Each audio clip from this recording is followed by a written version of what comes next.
우리의 기도는, 이건 따라하라고 제가 안 했는데, 우리의 기도는 너무 작다 하는 말씀을 좀 나누려고 합니다.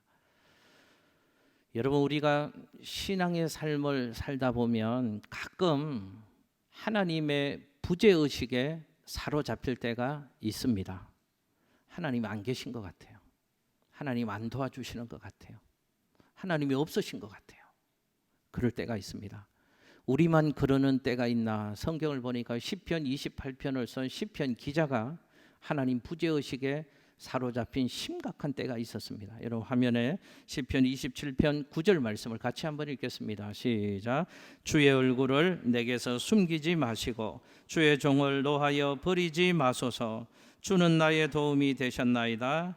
나의 구원의 하나님이시여 나를 버리지 마시고 떠나지 마소서. 아멘. 시편 27편의 상황이 이런 상황입니다. 지금 나는 힘들어 죽겠습니다. 하나님께 기도합니다. 근데 하나님이 기도를 안 들어주시는 것 같아요. 하나님이 나를 외면하신 것 같아요.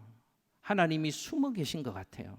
마치 하나님이 나를 버리신 것 같고 하나님이 안 계신 것 같은 이런 신앙의 계절을 시편 기자가 지나고 있습니다. 여러분, 우리도 가끔 이럴 때가 있으시죠? 우리도 이럴 때가 있습니다.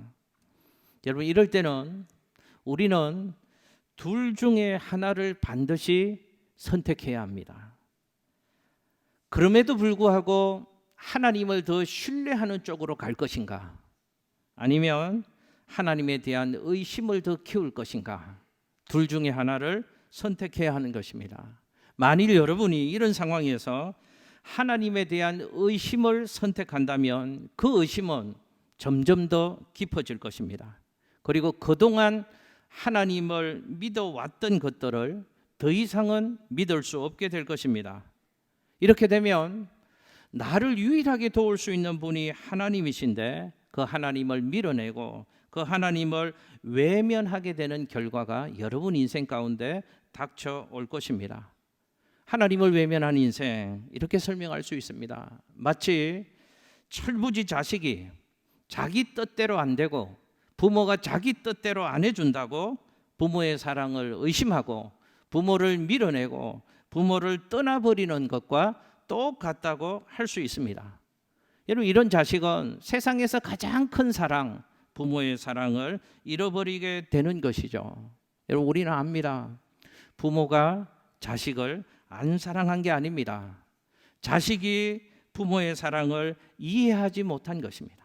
자식이 부모의 사랑을 오해한 것입니다. 그러다가 시간이 흐르고 때가 되어지면 그 부모의 진실한 사랑을 마침내는 깨닫게 되어지는 것이죠. 우리도 신앙적으로 이럴 때가 있습니다. 믿음으로 살려고 예배도 하고 기도도 하고 애를 쓰는데 내 삶 가운데서 실제적으로 어려움의 시간이 길어지게 되어지면 하나님을 의심합니다. 그리고 하나님이 안 계신다고 섣부르게 어리석은 결론을 내리게 됩니다. 그리고 내 생각대로, 내 방법대로 내 인생을 살아가게 되어지죠. 기억하십시오.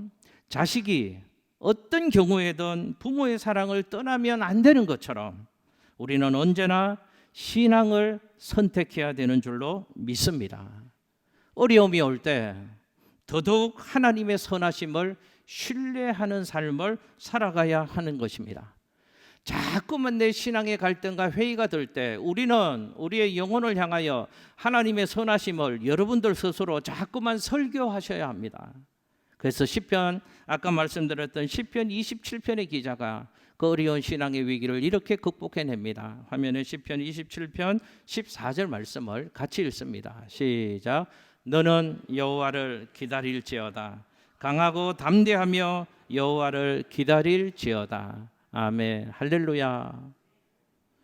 여러분, 오늘 성경 말씀에 이런 한 여인의 이야기가 기록되어져 있습니다. 한 여인이 있었습니다. 이 여인에게는 자신의 힘으로는 도저히 해결할 수 없는 절박한 문제를 가지고 있는 여인이었습니다. 그 여인의 문제는 귀신 들린 딸의 문제였습니다. 부모를 둔 사람들은 경험하잖아요. 내가 아픈 것보다 더 아픈 게 자식이 아플 때입니다. 내가 잘 될 때보다 더 기뻐하는 게 자식이 잘 되면 부모는 더 기뻐합니다. 근데 이 부모의 딸 귀신이 들렸습니다. 그래서 정상적인 삶을 살 수 없습니다.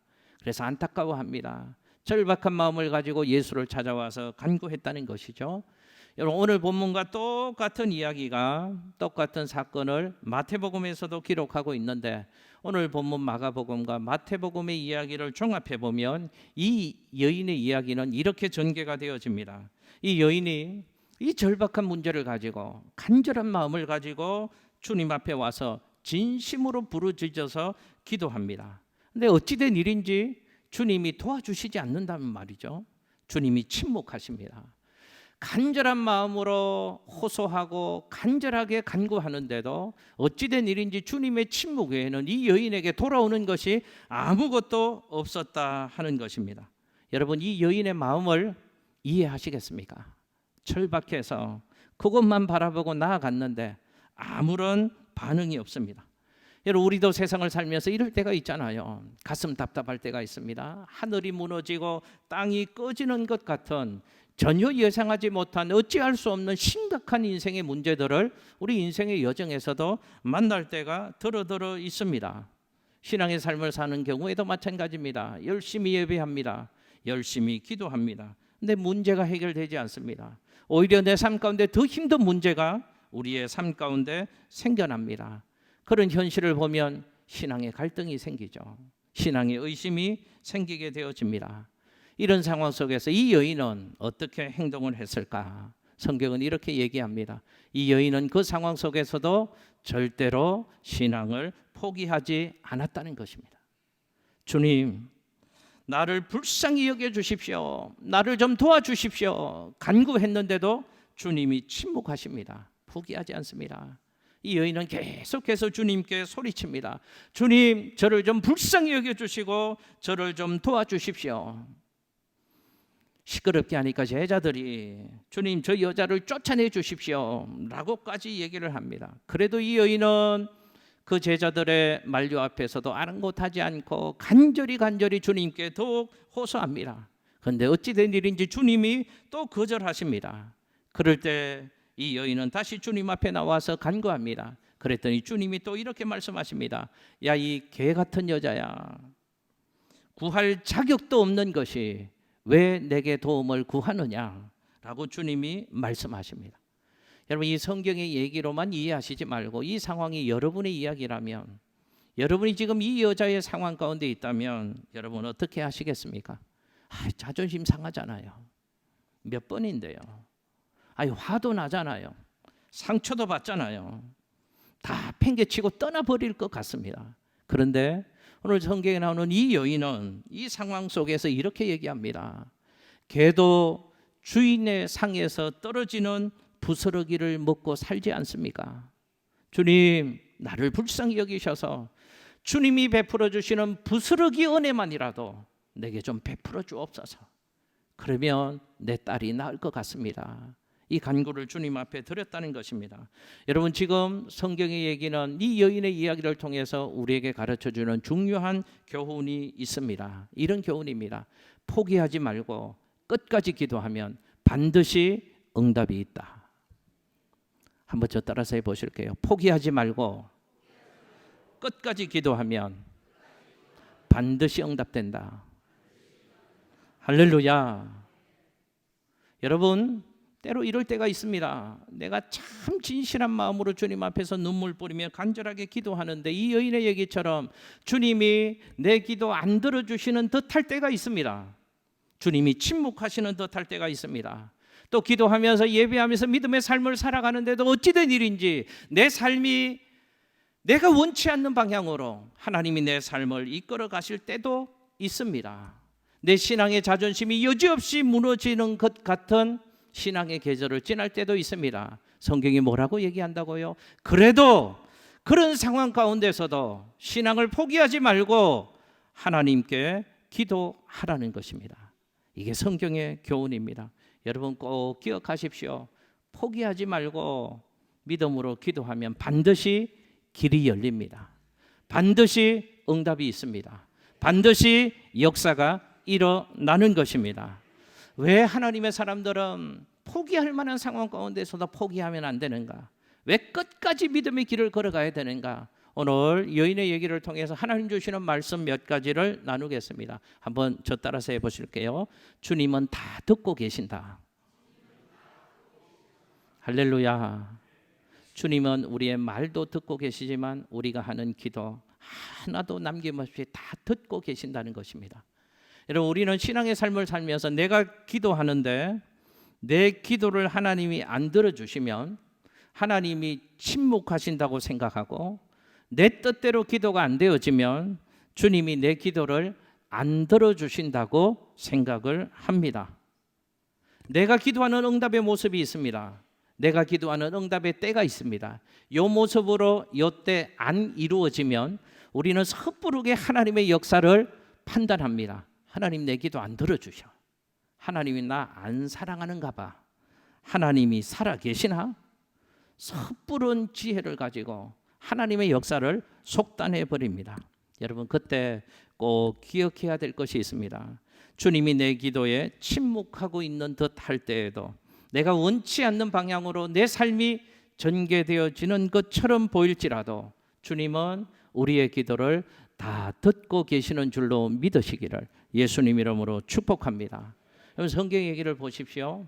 주님은 다 알고 계셨습니다. 그 여인이 누구인가를 알고 계셨습니다. 무슨 얘기인가 하면 주님이 안 들은 게 아닙니다. 주님이 못 들으신 게 아니다, 그 말입니다. 성경을 보면 이 여인에게 주님이 뭐라고 말씀하시는가 하면 이렇게 말씀하십니다. 자녀들로 하여금 먼저 배불리 먹게 할지니 자녀의 떡을 취하여 개들에게 던짐이 마땅치 아니하니라 라고 이 여인에게 주님이, 여인의 입장에서는 모욕적으로 느낄 수 있는 얘기를 서심없이 예수님이 하십니다. 예수님이 이 말씀에서 자녀는 이스라엘을 얘기합니다. 개는 이방인들을 얘기하는 것입니다. 그러니까 주님은 아셨다, 그 말이죠. 그 여인이 어떤 여인인가, 어떤 상황 가운데 있는가 아셨다는 겁니다. 그 여인이 수로보니게 족속의 여인이고 헬라 여인이라는 것을 주님은 다 알고 계셨다는 것입니다. 또 이 여인이 어떤 상황에서 어떤 사정을 가지고 주님께 구하고 있는지를 주님은 다 알고 계셨다는 것입니다. 제가 한번 여쭤볼게요. 주님은 이 여인이 누구인지, 어떤 상황에 있는지, 어떤 심정인지 다 알고 계셨다면 주님은 어찌된 이유로 이 여인을 다 알고 계셨을까요? 주님은 이 여인이 부르짖는 소리를 다 듣고 계셨기 때문에 그렇습니다. 그래서 이 여인을 다 알고 있는 것입니다. 여러분, 기억하십시오. 이 사실이 매우 중요합니다. 우리가 포기할 만한 상황 가운데 있다고 할지라도 기도를 포기하지 말아야 될 중요한 이유가 여기에 있습니다. 주님은 나의 부르짖음을 다 듣고 계신다. 저 따라서 해보실게요. 주님은 나의 부르짖음을 다 듣고 계신다. 할렐루야. 이렇게 생각하지 마십시오. 내가 하는 기도가 의미 없이 쏟아져 버리는 것 같고, 내가 지금 하는 기도가 소리만, 공기만 진동시키는 소리에 지나지 않는 것 같을지라도 그때에도 주님은 우리의 눈에서 흐르는 눈물을 보고 계시고, 그때에도 주님은 우리의 간절한 기도를 듣고 계시는 줄로 믿습니다. 여러분, 이사야서의 말씀을 한번 볼까요? 히스기야의 기도 얘기를 잠깐 살펴보겠습니다. 화면에 이사야 38장 5절 말씀 같이 한번 읽겠습니다. 시작. 너는 가서 히스기야에게 이르기를 내 조상 다윗의 하나님 여호와께서 이같이 말씀하시기를 내가 내 기도를 들었고 내 눈물을 보았노라. 내가 내 소안에 15년을 더하고. 아멘. 할렐루야. 이런 얘기입니다. 히스기야 왕이 죽을 병에 걸렸습니다. 방법이 없습니다. 그래서 히스기야 왕이 성경에 보니까 낯을 벽으로 향하여 기도했다고 얘기합니다. 얼굴을 벽으로 향하여 기도했답니다. 무슨 뜻일까요? 세상 방법 찾지 않겠다는 것입니다. 하나님을 향하여 기도하겠다는 겁니다. 얼굴을 벽으로 향하여 기도합니다. 눈물을 흘리고 간절히 기도했겠죠. 그 기도에 응답하셔서 하나님이 이렇게 말씀하신다, 그 말입니다. 내가 너의 기도를 들었노라. 내가 너의 눈물을 보았노라. 내가 네 생명을 15년을 연장시켜 줄 것이다. 하나님이 기적의 은혜를 그에게 베풀어 주셨다는 것입니다. 여러분, 성경은 우리에게 이런 말씀하시는 것입니다. 내 입장에서는 응답이 없고 역사가 일어나지 않고 나를 안 도와주시는 것 같아서, 나는 하나님이 침묵하시는 것 같고 하나님이 거절하시는 것 같고 하나님이 안 계시는 것 같은 상황이 들어 만나게 될지라도 절대로 포기하지 말거나 절대로 낙심하지 말 것을 성경은 우리에게 말씀하고 있는 것입니다. 왜 포기하지 말고 왜 낙심하지 말아야 될까요? 주님이 다 듣고 계시기 때문에 그렇습니다. 주님이 다 보시기 때문에 그렇습니다. 여러분 잊지 마십시오. 주님은 나의 쉬는 소리를 들으십니다. 주님은 나의 눈물을 보고 계십니다. 주님은 나의 아픔까지도 다 듣고 계시는 주님이십니다. 그러므로 포기할 만한 상황 가운데서도 뭐 하지 말라고요? 포기하면 안 됩니다. 낙심하면 안 됩니다.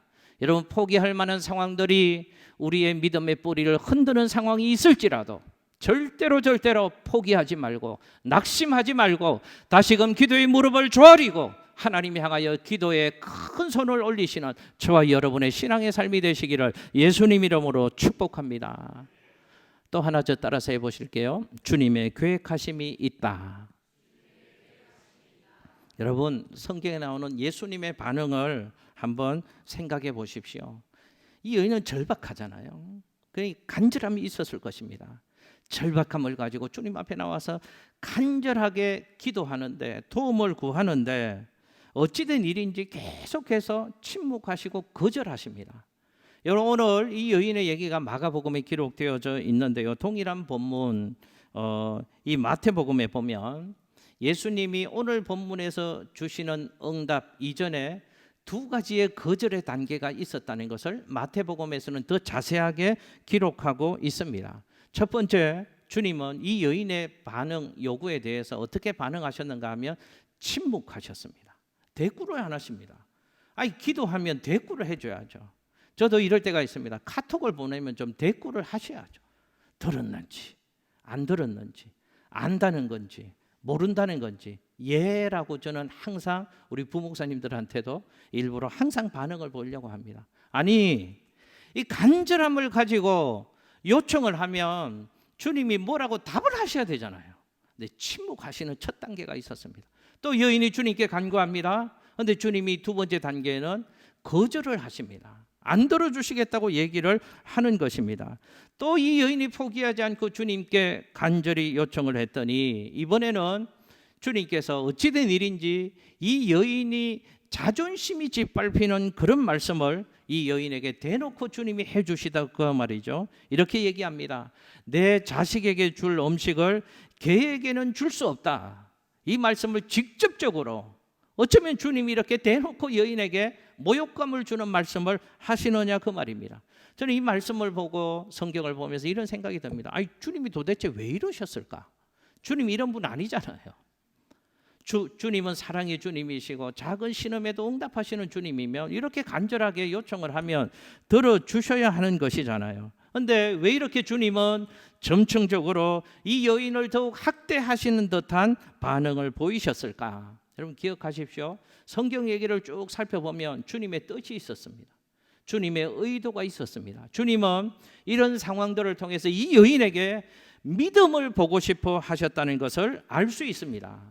이 상황 속에서도 주님을 바라보는 믿음이 있는가를 보고 싶으신 것이 주님의 뜻이고 주님의 의도하심이었습니다. 그래서 주님은 조금 더 강도를 높여 가셨던 것입니다. 처음에는 아무 말씀도 하지 않으시다가 거절을 하시다가 마지막에는 이 여인에게 모욕적인 말씀도 서슴지 않으셨습니다. 너는 개 같은 민족의 여인인데 내가 어떻게 너를 도와줄 수 있겠냐라고 주님이 말씀을 하신 것이죠. 그럼에도 불구하고 이 여자는 포기하지 않았다는 것입니다. 낙심하지 않고 주님께 매달려서 주님 나를 도와주십시오. 주님께 기도했다는 것이죠. 그러자 주님이 이 여인에게 마침내 29절에서 응답을 해 주셨다는 겁니다. 이렇게요. 예수께서 이르시되 이 말을 하였으니 돌아가라. 귀신이 네 딸에게서 나갔느니라. 할렐루야. 네가 이 말을 하였으니 주님이 보고 싶으셨던 믿음이 이 여인에게 있었다 그 말이죠. 그래서 주님이 응답을 해 주셨습니다. 역사를 베풀어 주셨습니다. 여러분, 똑같은 이 부분의 얘기를, 동일한 사건을 기록하고 있는 마태복음에서는 뭐라고 얘기하는가 하면 믿음의 얘기를 합니다. 내 믿음이 크도다 라고 예수님이 이 여인의 믿음을 칭찬해 주십니다. 그러니까 주님은 이런 상황들을 통해서 이 여인에게 보고 싶으셨던 것이 있었습니다. 뭘요? 믿음을 보고 싶으셨습니다. 이 여인이 인내하는 믿음이 있는가? 주님께만 소망을 두고 간절히 매달리는 그 믿음이 있는가? 안 될 것 같은 상황 속에도 그럼에도 불구하고 주님만이 내 딸을, 이 문제를 해결할 수 있는 유일한 분이십니다. 이 믿음이 예수를 향하여 있는가? 이 믿음을 예수님께서는 확인하고 싶으셨던 것입니다. 그리고 그 믿음으로 주님께 매달리는 것을 보고 싶으셨던 것입니다. 그게 주님의 계획이고 주님의 뜻이었고 주님의 의도였습니다. 여러분, 기억하십시오. 우리도 기도하고 신앙의 삶을 살아갈 때 하나님이 안 도와주시는 것처럼 느껴질 때가 참 많이 있을 수 있습니다. 하나님이 침묵하시나? 하나님이 나를 외면하시나? 더 나아가면 하나님이 계시기는 하시나? 그렇게 느껴지는 그때가 있을지라도 그때에도 하나님의 뜻이 있다. 하나님의 선하신 의도가 있다. 하나님의 선하신 계획이 있다. 이 사실을 기억하시기를 예수님 이름으로 축복합니다. 뜻이 있기에 포기하면 안 되는 겁니다. 의도하심이 있기에 낙심하면 안 되는 것입니다. 여러분, 우리가 알고 있는 창세기 22장에 보면 아브라함의 이야기가 나옵니다. 하나님이 아브라함에게 그 아들 이삭을 바치라고 말씀하시는 그런 사건이 창세기 22장 말씀에 기록되어져 있습니다. 여러분, 제가 한번 여쭤볼게요. 그 창세기 22장의 사건이 이해가 되는 사건입니까? 하나님이 주신 아들이잖아요. 그 아들을 하나님이 바치라고 합니다. 도저히 이해할 수 없는 얘기입니다. 여러분, 성경 얘기를 조금 더 자세히 볼까요? 아브라함이 얻었던 아들 이삭은 아브라함이 요구해서 하나님이 주신 아들도 아니었습니다. 아브라함은 원래는 하나님에 대해서 전혀 생각이 없는 사람이었잖아요. 이 아브라함이 하나님에 대해서 전혀 생각이 없었는데 어느 날 하나님이 아브라함의 인생 가운데 찾아오십니다. 그리고 자식을 주시겠다고 하나님이 먼저 약속을 해 주셨습니다. 75세의 약속을 하셨죠. 그런데 성경을 보면 몇 살에 아브라함에게 아들을 주셨다고 성경이 기록하고 있습니까? 25년이나 지나서 100세가 되어서 아브라함에게 아들을 주셨잖아요. 아니, 이것도 저는 이해가 안 됩니다. 주시려고 약속해 주셨으면 빨리 주시면 좋잖아요. 이왕 주시려고 마음 잡수셨어요. 그런데 뭘 굳이 25년 동안 애간장 녹이고 기다리게 하고 속상하게 하고 오랜 시간이 걸리고 아브라함의 나이가 100세가 되어서 하나님이 아들을 주셨습니다. 자, 아들을 얻은 아브라함이 어땠을까요? 너무너무 기뻤을 것입니다. 100일 잔치도 했을 것입니다. 63빌딩 빌려서요. 100일 잔치 현수막 붙이고요. 양천교회 온 성도들 초청해서요. 멋있게 잔치도 하고요.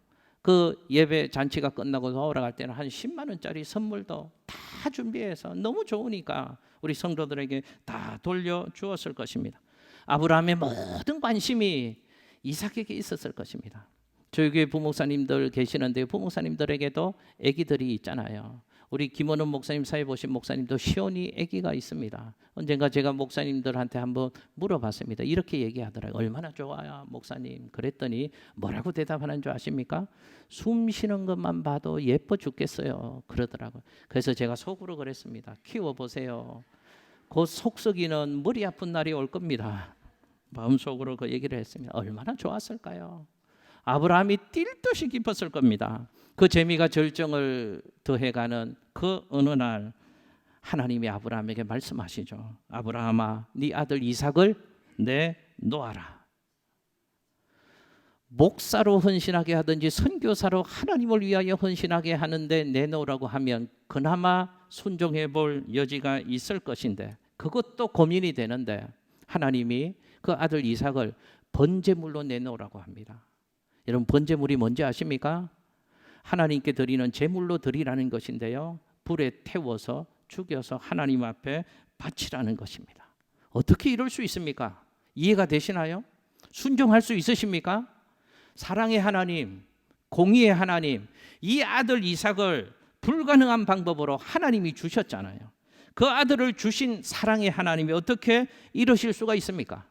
주실 때는 언제이고 번제물로 바칠다고 한 때는 언제인가? 저 같으면 막 따졌을 것 같아요. 하나님이 이러실 수가 있습니까? 아니, 하나님이 주셨잖아요. 25년이나 기다리게 하시고 주셨잖아요.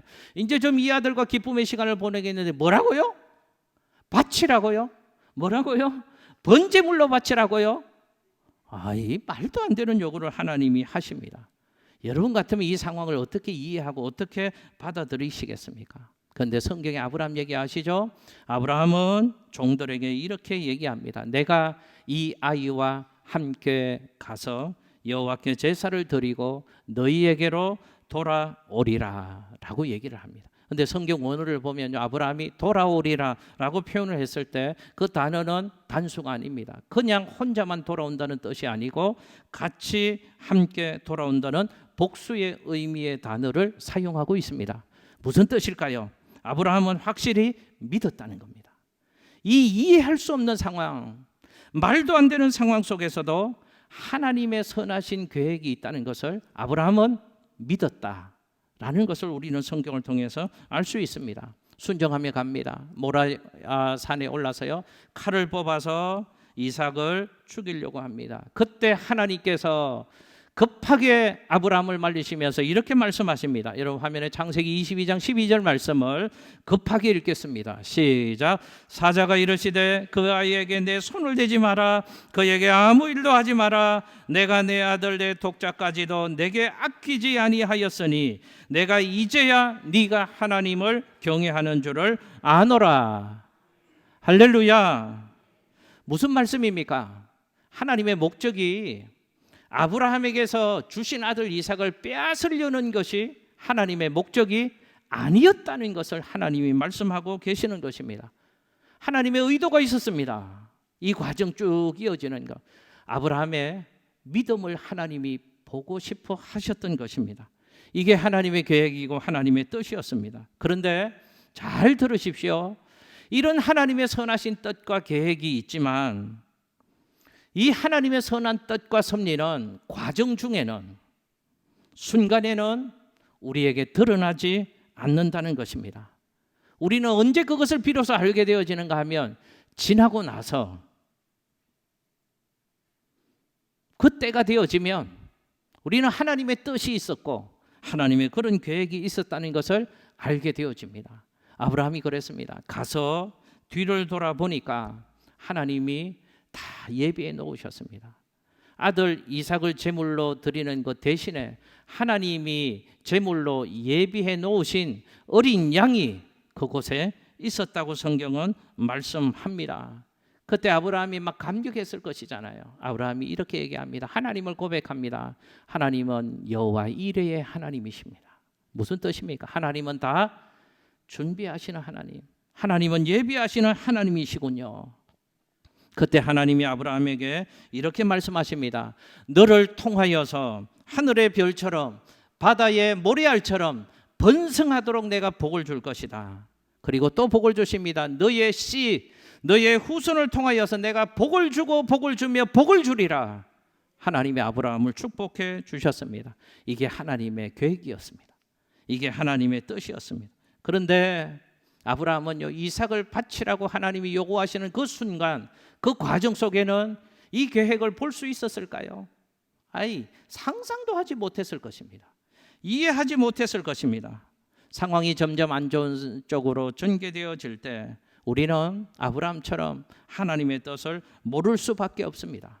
하나님이 침묵하고 계실 때 우리는 그런 하나님의 뜻을 감히 헤아릴 수도 없습니다. 그러나 하나님의 선하신 뜻과 계획이 언제나 내 인생 가운데 함께하고 있다, 이 사실을 분명히 믿고 믿음을 저버릴 만한 상황 가운데 있다고 할지라도 믿음을 포기하지 않고 기도하며 하나님께로 나아가면 결국 끝자락에서 하나님의 뜻이 있었구나, 하나님의 계획이 있었구나, 하나님이 이 일을 위하여서 나를 그렇게 훈련시키셨구나, 하나님이 이 목적 때문에 나를 그렇게 힘든 과정을 지나가게 하셨구나, 이 일 때문에 하나님의 침묵하심이 있었구나, 비로소 깨달을 수 있게 되어지는 것입니다.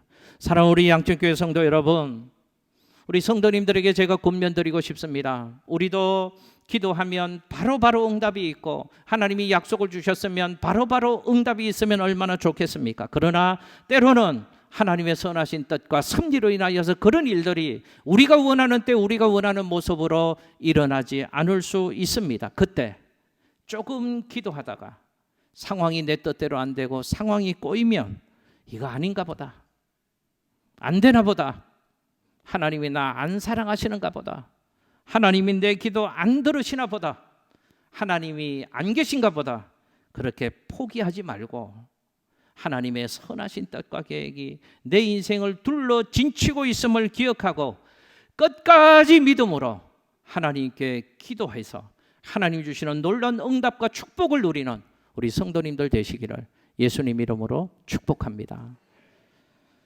여러분, 종교개혁의 아버지 마틴 루터에게는 마이코니우스라는 좋은 친구이자 조수가 한 사람 있었다고 합니다. 여러분, 이 사람이 1540년 병들어 죽을 날을 기다리는 운명이었다고 합니다. 이 사람은 죽음을 기다리면서 그의 절친한 친구 루터에게 편지를 보내면서 다정한 작별 인사를 고했습니다. 그 편지를 받고 루터는 바로 답장을 보냈다고 합니다.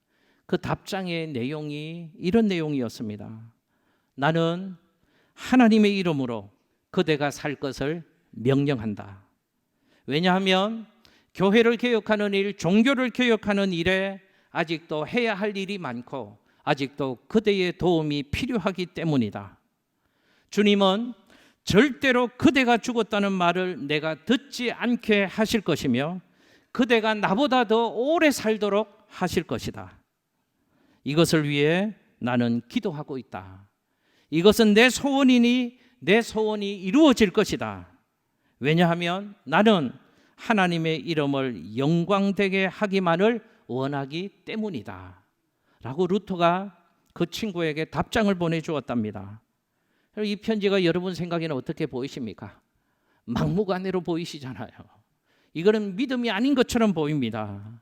이렇게 믿음의 답장을 썼답니다. 그런데 중요한 사실은요, 루터의 그 편지 답장이 그 친구에게 도착했을 때 말할 기운조차 없던 그 친구가 자리를 박차고 일어나서 6년을 더 살았다는 이야기입니다. 이 친구는 루터가 세상을 떠나고 2달 후에야 죽음을 맞이하게 되었다는 것입니다. 여러분, 루터의 기도에 하나님이 응답하신 것입니다.